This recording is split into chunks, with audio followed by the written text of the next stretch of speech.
जब कभी पश्चिमी यूपी की राजनीति का जिक्र होता है तो सबसे पहले बात आती है जाटों की। पश्चिमी यूपी की राजनीति में जाट जाति का समीकरण इतना तगड़ा है कि ये जिस करवट हो जाए वही विजेता हो जाता है। यूं तो इस बारे में हर सरकार और नेता अच्छे से जानता है,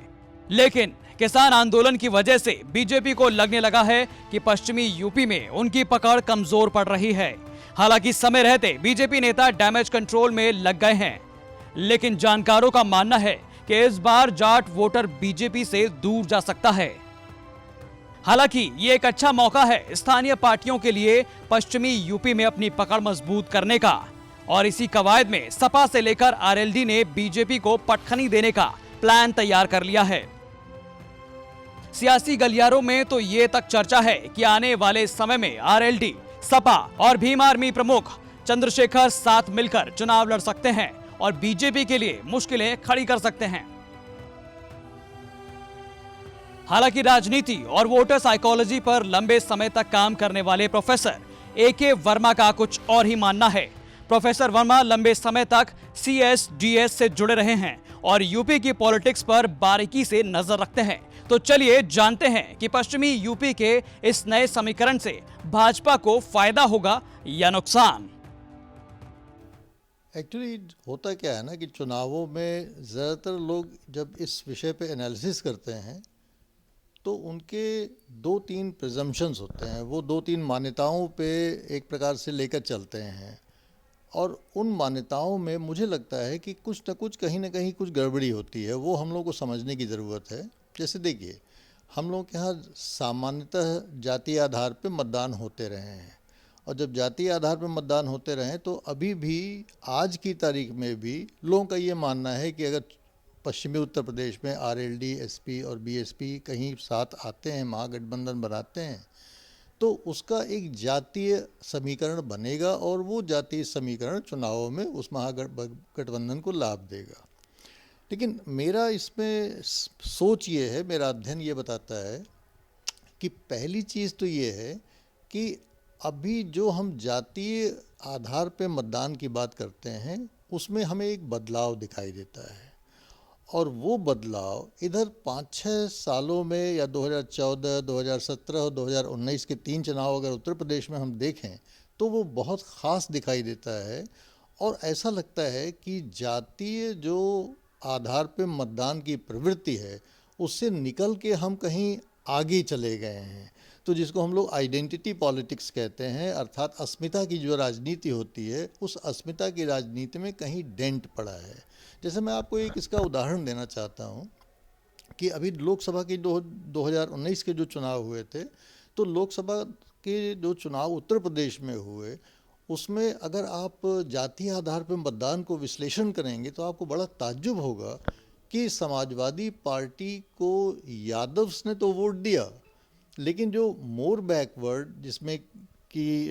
यादव से नीचे के ओबीसी आते हैं, और जो मोस्ट बैकवर्ड, जो सबसे नीचे के ओबीसी आते हैं, उन्होंने बहुत बढ़ चढ़कर बीजेपी को वोट दिया था।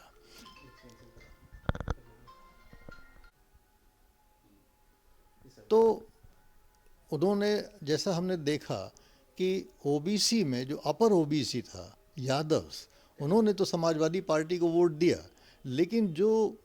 मोर बैकवर्ड और मोस्ट बैकवर्ड्स हैं उन्होंने बहुत बढ़ चढ़ के बीजेपी को वोट दिया। इसी प्रकार जब हम दलित समाज में आते हैं तो हमको दिखाई देता है कि जाटव्स ने तो बसपा को वोट दिया है या महागठबंधन को वोट दिया, क्योंकि एसपी और बीएसपी मिल के लड़े थे, लेकिन जो अति दलित्स हैं उन्होंने बहुत बड़ी संख्या में बीजेपी को वोट दिया। तो एक प्रवृत्ति ये दिखाई दे रही है कि जातीय आधार पे लोग निकल के आगे आ रहे हैं, और वो अब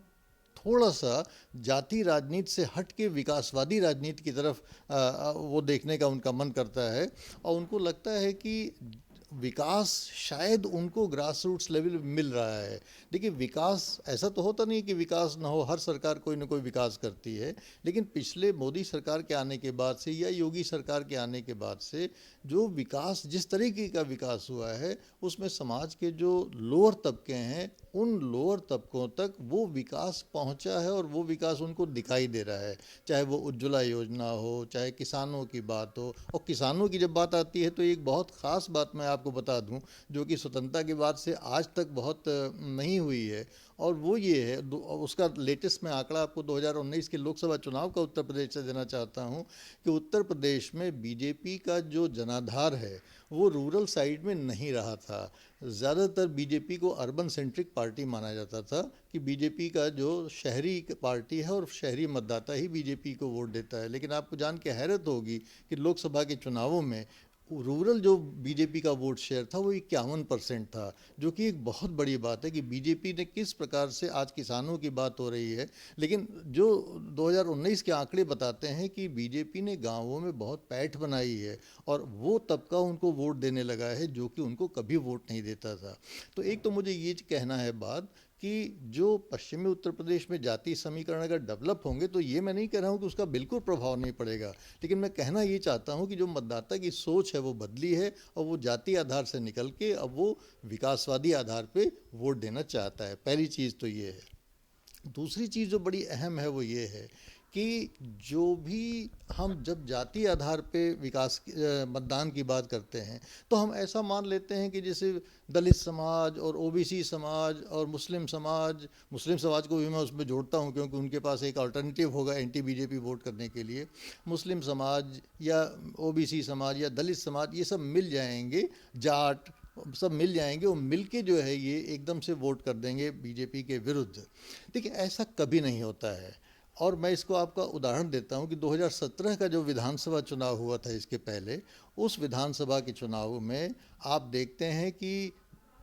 बीजेपी को जाटों ने भी वोट किया था और आरएलडी को भी वोट किया था। इसी प्रकार से हर चुनाव में अगर आप देखेंगे तो कोई भी जाति ऐसी नहीं है जो कि एक मुश्त या लंप सम केवल एक ही पॉलिटिकल पार्टी को वोट दे दे। एक ज़्यादा तबका है उसका जाता है एक पार्टी के पास, लेकिन उसमें भी विभाजन होता है। तो हमें कभी ये नहीं मानना चाहिए कि अगर दलित हैं तो सारे एक पार्टी को वोट करेंगे। अब तो मुस्लिम समाज में भी दिखाई दे रहा है कि 8% मुस्लिम समाज भी जो है बीजेपी को वोट दे रहा है। 7-8% पिछले 2 बार से हम लोगों ने देखा, विधानसभा का चुनाव हो, लोकसभा का चुनाव हो, तो उत्तर प्रदेश में दिखाई दे रहा है कि मुस्लिम समाज भी मूव कर रहा है। क्योंकि जब डेवलपमेंट होता है तो डीबीटी अगर है, डायरेक्ट अगर आपके अकाउंट पे पैसा ट्रांसफ़र हो रहा है, तो वो थोड़ी देखता है कि आप मुस्लिम हैं कि ओबीसी हैं कि ऑर्डिनरी हैं कि क्या हैं,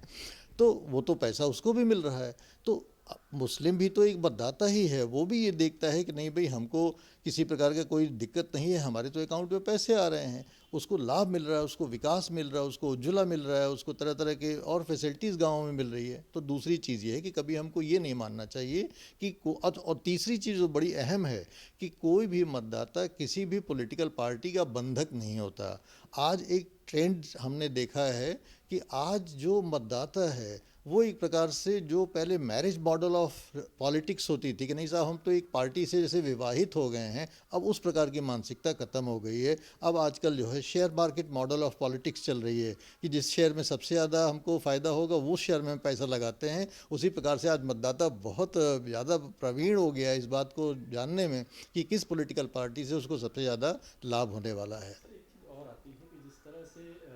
जो सबसे बड़ा वोट बैंक था, वो जो वोटर पॉपुलेशन जिसको कहते हैं, वो जो मध्यम वर्गीय और निम्न वर्गीय लोग हैं,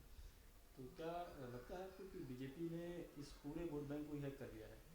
ये आपने बहुत अच्छा सवाल पूछा और मैं इसको इलेक्टोरल ट्रांसफॉर्मेशन की बात करता हूँ कि एक पूरा इलेक्टोरल ट्रांसफॉर्मेशन हमको दिखाई देता है कि बीजेपी ने कॉन्स्टिट्यूएंसी ट्रांसफॉर्मेशन किया है। यही तो मैं आपसे कह रहा था कि एक ज़माने में बीजेपी को बनिया ब्राह्मण अर्बन सेंट्रिक पार्टी माना जाता था और उसको ये नहीं माना जाता था कि वो जो है वो किसी लोअर तबके के पास या गरीब तक के पास उसकी एक्सेस है। लेकिन आपको मैं एक ऐसा उदाहरण देना चाहूँगा कि आपको भी उसमें हैरत हो जाएगी, और वो हैरत ये है कि किस ज़माने में रिज़र्व जो कॉन्स्टिट्यूंसीज होती थी वो बीजेपी के पास नहीं आती थी, लेकिन आपने देखा कि 2017 में सारे रिज़र्व कॉन्स्टिट्यूंसीज बीजेपी के ने जीते और 2019 में सारे रिज़र्व कॉन्स्टिट्यूंसीज एमपीज़ के उत्तर प्रदेश में बीजेपी ने जीते। और इस प्रकार से बीजेपी के पास एक बहुत अच्छा आज बैंड है या एक बहुत अच्छा ग्रुप है दलित एमपीज़ का और एमएलएज़ का, जिनकी की एक्सेस जो है गाँवों में या जिसकी की एक्सेस दलित समाज में है। इसी प्रकार से ओबीसी समाज में एक बहुत बड़ा ट्रांसफॉर्मेशन हुआ है और वो ट्रांसफॉर्मेशन इसलिए हुआ है क्योंकि बीजेपी ने वास्तव में ओबीसीज़ को कोऑप्ट किया है अपने में। और जैसे चुनावों में अगर आप देखेंगे तो बीजेपी ने एक पॉलिसी ये अपनाई कि जितना परसेंटेज है एनएसएसओ का जो परसेंटेज हम मानते हैं कि 41% जो है ओबीसीज़ है उत्तर प्रदेश में उनकी जनसंख्या है, तो 41% ओबीसीज़ को टिकट देना, अर्थात जितने टिकट बीजेपी ने उत्तर प्रदेश में दिए उसमें 41% ओबीसीज़ को टिकट देना, ये अपने आप में शो करता है कि इससे ज़्यादा ओबीसी क्या चाह सकता है किसी पॉलिटिकल पार्टी से कि उसकी जितनी जनसंख्या हो उतना ही टिकट उसको आवंटन हो। तो इस प्रकार से बीजेपी को मैं जिस तरह से देखता हूँ कि उसने अपनी कॉन्स्टिट्यूंसी में बदलाव कर दिया है। अब उसको अपर कास्ट की उतनी चिंता नहीं है क्योंकि अपर कास्ट तो हैंडफुल है पूरा, वो तो उसे जिता नहीं सकता। वो तो 2 सीटें उसको लोकसभा में दिलवा दे तो बड़ी बात है। 1980-84 का आपको अच्छी तरह से याद होगा कि लोकसभा में 2 सीटें बीजेपी की हुआ करती थी, उसे बीजेपी की आज जो है पूर्ण बहुमत है, एब्सोल्यूट मेजॉरिटी है। और ये शो करता है कि बीजेपी ने रियली पॉलिटिक्स को इंक्लूसिव बनाया है और वो उन तबकों को अपने से जोड़ा है। उसने ओबीसीज़ को जोड़ा है, उसने दलितों को जोड़ा है, उसने मुस्लिम्स को जोड़ा है, उसने महिलाओं को जोड़ा है, उसने रूरल साइड को जोड़ा है। और इस प्रकार से पूरी एक ट्रांसफॉर्मेटिव पॉलिटिक्स बीजेपी ने की है। और उस पॉलिटिक्स में जो आज जैसा कि आपने पूछा कि गरीब और मार्जिनलाइज्ड ये बहुत बड़ी संख्या में आए हैं। और इसके पीछे मोदी जी की जो योजनाएं हैं, शुरू से जो जनधन योजना थी जिसमें कि जीरो बैलेंस पे आज हर गरीब का खाता है। अब अगर दिल्ली से पैसा चलेगा तो गरीब ये नहीं कह सकता जी हमारा तो खाता नहीं है, उसका जीरो बैलेंस पे खाता है। 100 रुपया चला तो 100 रुपया उसके अकाउंट में पहुंचा। वो ज़माने लद गए जबकि राजीव गांधी कहा करते थे कि हम 100 रुपये भेजते हैं और 15 रुपये सब गरीबों को पहुंचता है। अब ऐसा नहीं है, मोदी जी अगर 100 रुपये भेजते हैं तो 100 ही रुपया गरीब को पहुंचता है। हमारे आपके लिए वो मैटर नहीं कर सकता है, लेकिन उस गरीब के लिए, उस मजदूर के लिए, उस मार्जिनलाइज पर्सन के लिए वो बहुत मैटर करता है। इससे ज़्यादा उसको चाहिए क्या। कानपुर से रंजन सिंह की रिपोर्ट, यूपी तक।